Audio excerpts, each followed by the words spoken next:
Hey guys, what's up? Myself DracoKing and welcome back to my channel.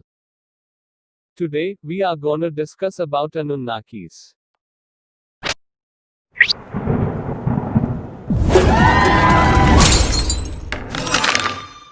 1. The Anunnaki, also transcribed as Anunnaki, Anunnaki, Anunna, Ananaki, and other variations, are a group of deities who appear in the mythological traditions of the ancient Sumerians, Akkadians, Assyrians, and Babylonians. 1. Descriptions of how many Anunnaki there were and what role they fulfilled are inconsistent and often contradictory. In the earliest Sumerian writings about them, which come from the post-Akkadian period, the Anunnaki are the most powerful deities in the pantheon, descendants of Enki, the god of the heavens and the goddess of earth, and their primary function is to decree the fate of Sumerians. In Inanna's descent into the netherworld, the Anunnaki are portrayed as 7 judges who sit before the throne of Ereshkigal in the underworld. Later Akkadian texts, such as the Epic of Gilgamesh, follow this portrayal.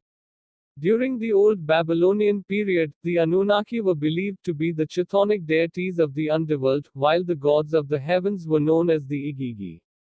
The ancient Hittites identified the Anunnaki as the oldest generation of gods, who had been overthrown and banished to the underworld by the younger gods. The Anunnaki have featured prominently in modern pseudoarchaeological works, such as the books of Erich von Daniken and Zecharia Sitchin. The name Anunnaki is derived from An, the Sumerian god of the sky. The name is variously written, Da Nuna K4 Ne, or Da Nun Na, meaning princely offspring, or offspring of An. The Anunnaki were believed to be the offspring of An and his consort, the earth goddess Ki. Samuel Noah Kramer identifies Ki with the Sumerian mother goddess Ninhursag, stating that they were originally the same figure. The oldest of the Anunnaki was Enlil, the god of air, and chief god of the Sumerian pantheon. The Sumerians believed that, until Enlil was born, heaven and earth were inseparable. Then, Enlil cleaved heaven and earth in two, and carried away the earth, while his father En carried away the sky. The Anunnaki are chiefly mentioned in literary texts, and very little evidence to support the existence of any cult of them has yet been unearthed. This is likely due to the fact that each member of the Anunnaki had his or her own individual cult, separate from the others. Similarly, no representations of the Anunnaki as a group have yet been discovered, although a few depictions of its individual members have been identified. Deities in ancient Mesopotamia were almost exclusively anthropomorphic. They were thought to possess extraordinary powers, and were often envisioned as being of tremendous physical size. The deities typically wore mullum, an ambiguous substance which covered them in terrifying splendor. Mullum could also be worn by heroes, kings, giants, and even demons. The effect that seeing a deity's mullum has on a human is described as ni, a word for the physical tingling of the flesh. Deities were almost always depicted wearing horned caps, consisting of up to 7 superimposed pairs of ox horns. They were also sometimes depicted wearing clothes with elaborate decorative gold and silver ornaments sewn into them. The ancient Mesopotamians believed that their deities lived in heaven, but that a god's statue was a physical embodiment of the god himself. As such, cult statues were given constant care and attention, and a set of priests was assigned to tend to them. These priests would clothe the statues, and place feasts before them so they could eat.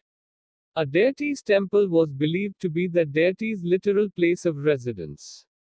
The gods had boats, full-sized barges which were normally stored inside their temples, and were used to transport their cult statues along waterways during various religious festivals.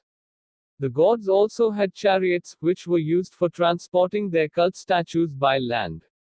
Sometimes a deity's cult statue would be transported to the location of a battle so that the deity could watch the battle unfold.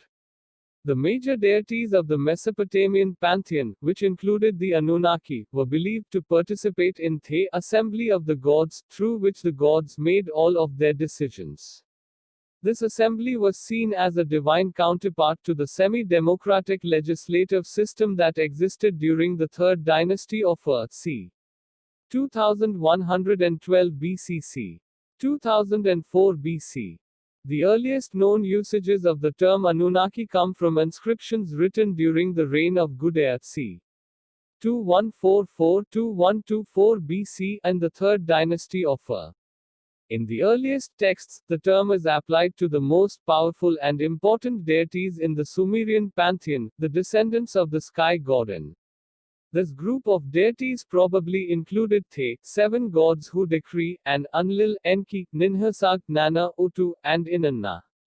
Although certain deities are described as members of the Anunnaki, no complete list of the names of all the Anunnaki has survived, and they are usually only referred to as a cohesive group in literary texts.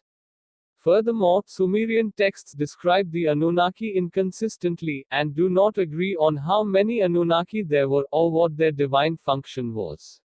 Originally, the Anunnaki appear to have been heavenly deities with immense powers. In the poem Enki and the World Order, the Anunnaki do homage to Enki, sing hymns of praise in his honor, and take up their dwellings among the people of Sumer. The same composition twice states that the Anunnaki decree the fates of mankind. Virtually every major deity in the Sumerian pantheon was regarded as the patron of a specific city, and was expected to protect that city's interests. The deity was believed to permanently reside within that city's temple. One text mentions as many as 50 Anunnaki associated with the city of Eridu. In Inanna's descent into the netherworld, there are only 7 Anunnaki, who reside within the underworld and serve as judges. Inanna stands trial before them for her attempt to take over the underworld. They deem her guilty of hubris and condemn her to death. Major deities in Sumerian mythology were associated with specific celestial bodies. Inanna was believed to be the planet Venus. Utu was believed to be the sun. Nana was the moon, and was identified with all the stars of the equatorial sky, Enlil with those of the northern sky, and Enki with those of the southern sky. The path of Enlil's celestial orbit was a continuous, symmetrical circle around the north celestial pole, but those of An and Enki were believed to intersect at various points. Do follow me on my Instagram page. Like this video if you have enjoyed spending time with my videos. Share with all your friends and family members too. One like and one comment would boost my spirit of making videos more and more. So please do that. Thanks for watching.